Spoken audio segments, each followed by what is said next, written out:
In this section, we will be discussing the finger patterns for the second, or F major, trumpet etude for the 2020-2021 TMEA All-State Trumpet Auditions. This is your lyrical etude, and there are quite a few grace notes, some of them single, some of them double, some of them triple. The proper name for them is appoggiaturas, but we'll just refer to them as grace notes.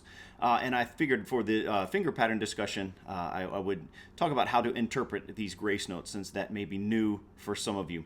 What's going to happen are the grace notes are the very small print appearing before the larger main notes, and they occur right before the beat. The first one occurs in the third full measure, and it's going to occur right before the B flat on beat 6, and will sound like this.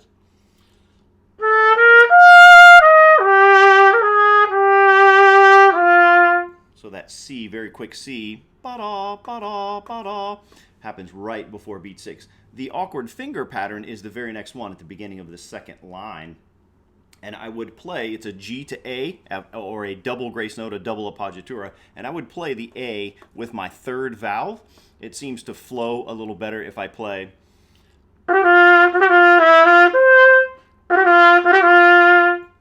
And it throws the A through the trumpet a little better if you play third valve rather than the 1 and 2 combination, since it's traveling a larger distance, has a tendency to be a little slow and sluggish. So if I play third valve in this passage,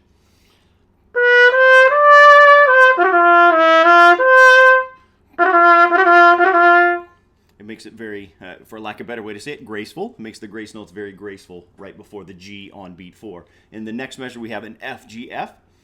And of course, that's just going to be first valve back to open. So that whole passage there with the first grace note in these next two,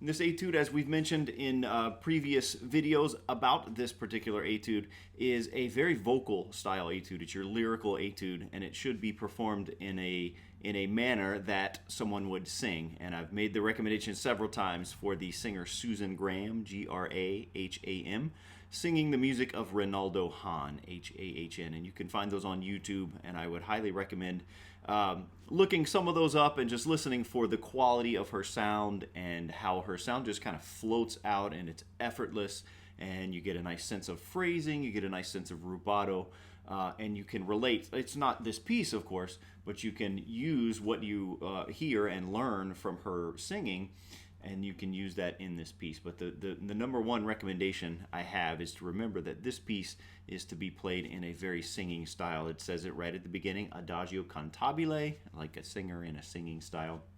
And they even give you the additional instruction underneath of sostenuto, nice and sustained, so everything's going to be full. In this section, the rhythm section of this etude, there's basically two things to deal with, and the most important one is this feeling or sense of rubato, which literally means robbed time. Tempo rubato in Italian means robbed, R-O-B-B-E-D, time.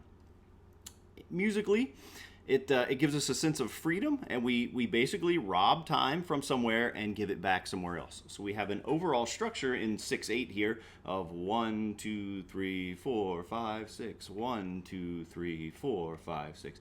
It's got a flow to it, but within those beats, we don't have to play everything exactly 1, 2, 3, 4, 5, 6, and we should not play that way.